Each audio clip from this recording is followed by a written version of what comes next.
What's up, YouTube? Today we're going over Ater stock. Now, if you're an AMC subscription, do not be scared or alarmed. I'm still holding my position.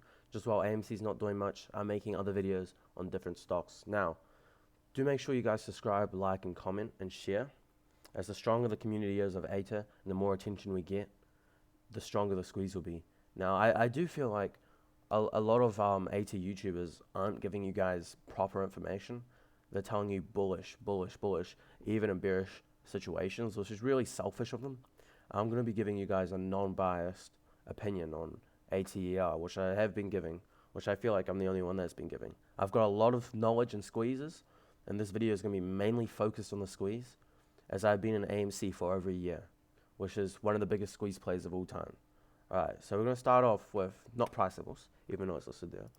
Wanted to show you guys this. Ater down 13.5% on the day.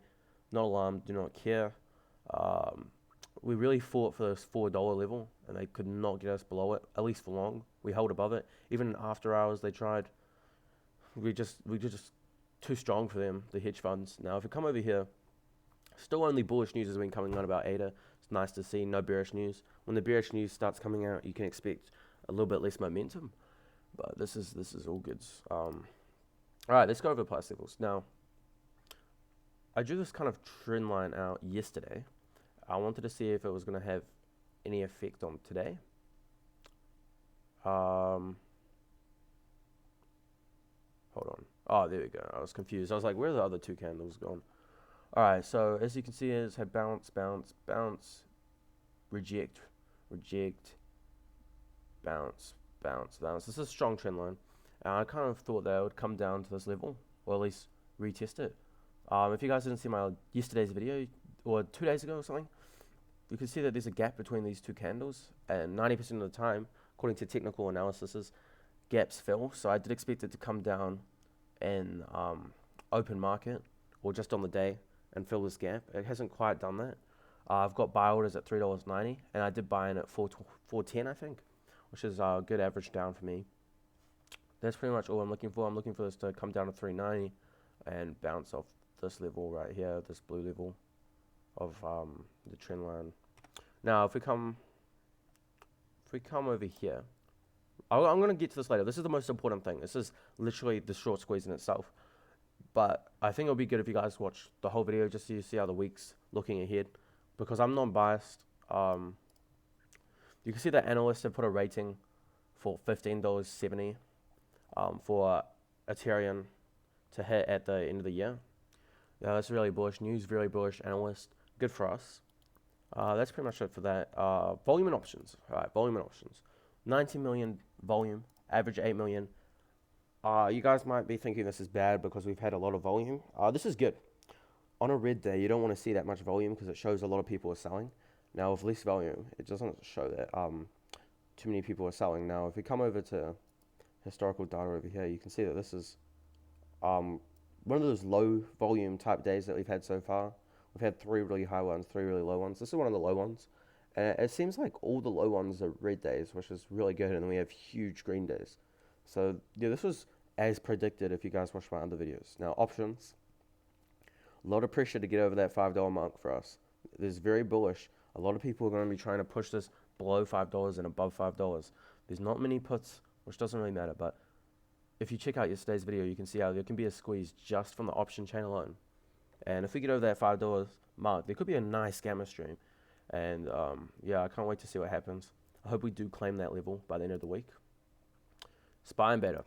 Now, if we come to SPY stock, you can see it's down quite a lot. Now, 0.8% down on SPY. It's usually quite a big red day. 2%, which we have, that's like a huge red day. This is really bad for Ater stock. I'm going to explain why. I keep coming back to this. If we come to Ater stock has a 5-year monthly beta of 2.7. It pretty much means it strongly reacts to how the market reacts. So if SPY's red, there's going to be a lot more selling pressure for the stock than there would be if SPY was green. If SPY was green, there'd be a lot more buying pressure. All right, now that all this is out of the way, all the least important stuff, I'm going to come to the big squeeze theory now. I have a lot of knowledge in squeeze, but I think I made the mistake of just assuming everyone else did too in my previous video.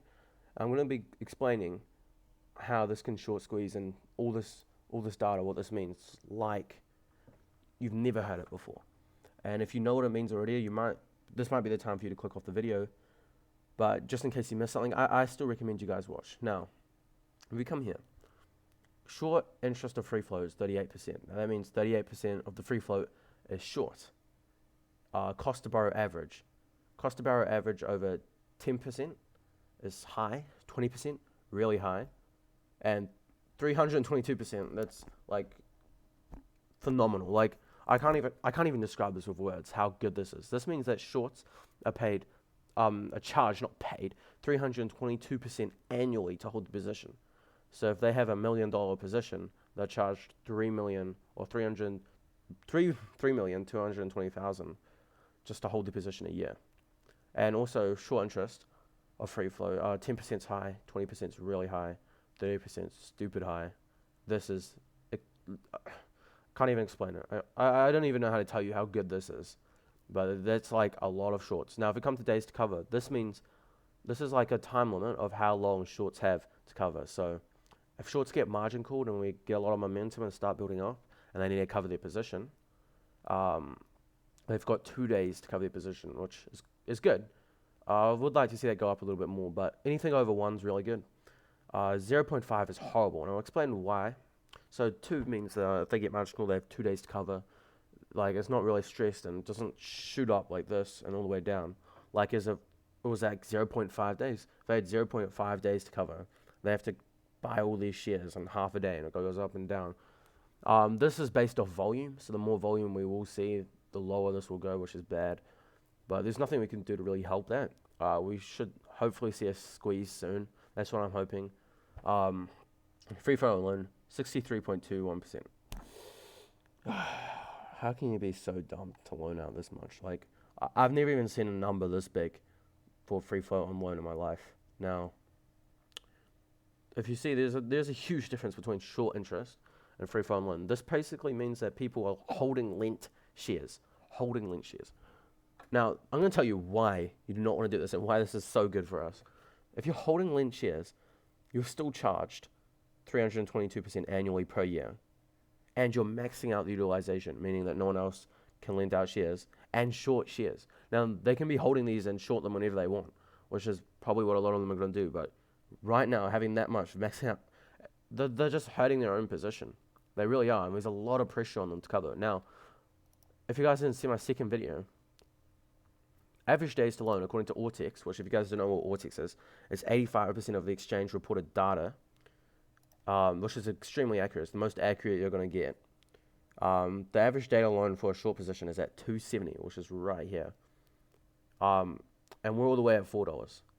That's a lot of pressure on short positions. They're down a lot of money right now. At one point, they were down the whole position. They were down 100%. And with a short position, there's infinite downside, so they can go down way more than 100%. So there's a lot of pressure on them to start covering, and when they start covering, there's a lot of data that says this could squeeze. If we just hold stock and we don't freak out too much, we just hold our stuff together, and we average up, average down, we could be seeing an amazing squeeze. This is like a perfect squeeze scenario if everyone just holds. I'm going to be holding. I've got my average out box. These are the levels I recommend you guys buy in. I think it'll come down to 390. I don't know what's going to happen from there. If it breaks below, it'll come down to this 350. I don't believe it's going to come below 350. And if it breaks above, we'll hopefully be holding this 450, which we've been really struggling to get against. Now, if we break 450, $5 is coming fast. We break 5, we're getting into this box fast. That's the end of this video. If you guys enjoyed, CCI is calling off, RSI is calling off. Maybe tomorrow will be a rest day, which would be good to see. Maybe just consolidation. That's all for this video. If you guys want to see an in-depth analysis of what a squeeze is, if you guys do not know what a squeeze is properly, leave it in the comments. I can show you guys everything from start to bottom of how to know when a squeeze is coming. Now, sorry if I sound a little bit tired. Stayed up. Make sure you like and subscribe. Let's go.